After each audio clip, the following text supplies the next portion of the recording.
कि मज़हब इस्लाम में जो निज़ाम है वो इंसानियत को या इंसानों को आगे बढ़ाने में काम आता है।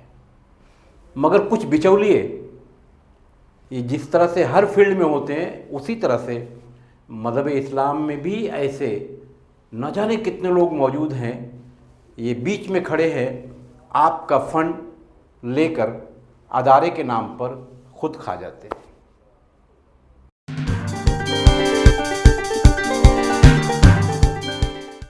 जय हिंद साथियों, आइए बात करते हैं मज़हब इस्लाम की।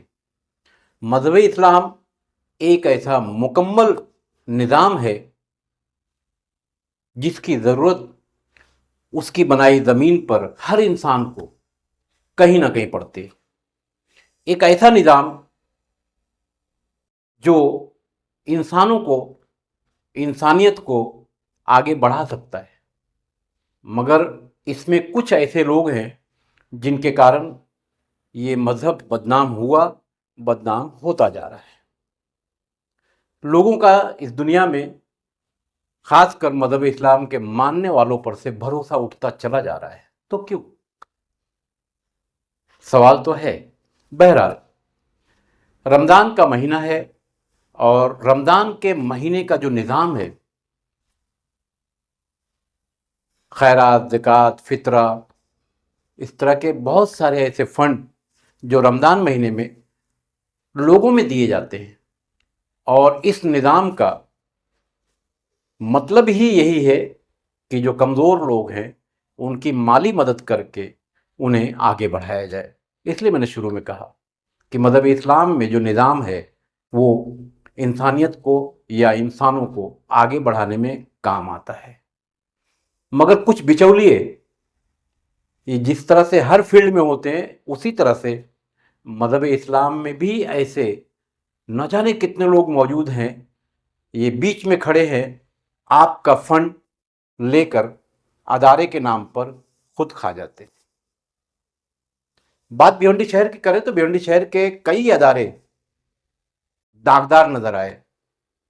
पिछले 2 सालों में अगर देखें तो भिवंडी शहर में ऐसे कई अदारे, उसके जो जिम्मेदारान हैं, करोड़ों रुपए के घोटाले में पाए गए, जिसकी बाकायदा कंप्लेंट भी हुई और उसकी इंक्वायरी भी चल रही है।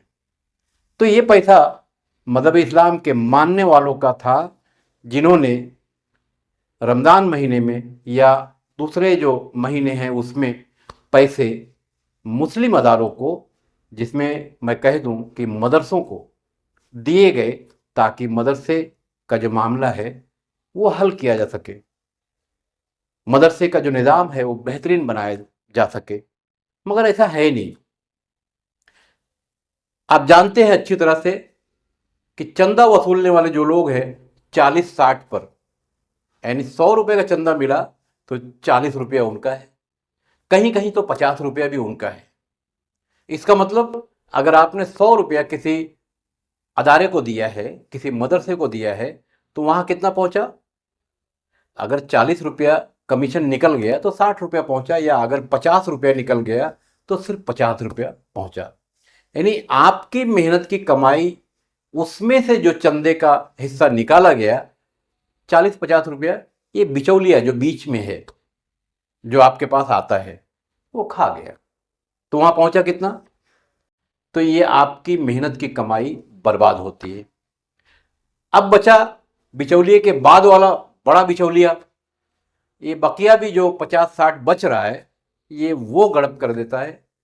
अगर भिवंडी शहर के कुछ अदारों पर नज़र डालें तो ये सारे मामला करोड़ों में नज़र आए, जो कागज़ों पर है।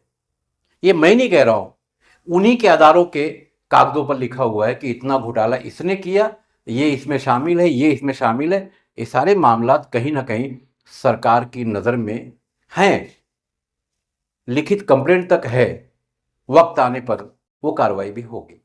बहरहाल, मेरा कहने का मकसद सिर्फ इतना था कि भिवंडी शहर रमज़ान महीने में एक बड़ा फंड,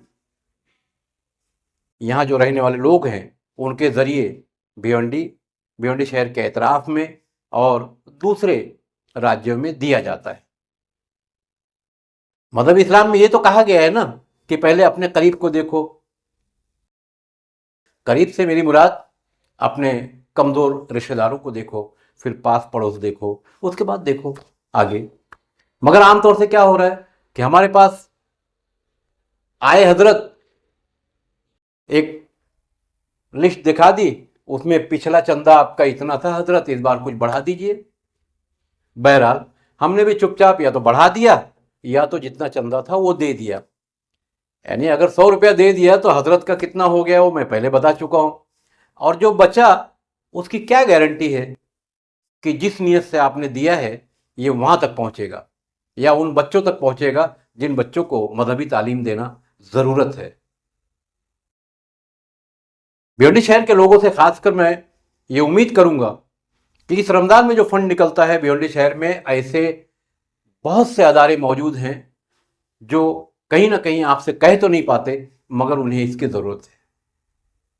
या उन अदारों तक अगर आप नहीं जा सकते तो आप अपने पास पड़ोस के किसी सरकारी स्कूल में चले जाइए, किसी प्राइवेट स्कूल में चले जाइए और किसी क्लास टीचर से मिल लीजिए।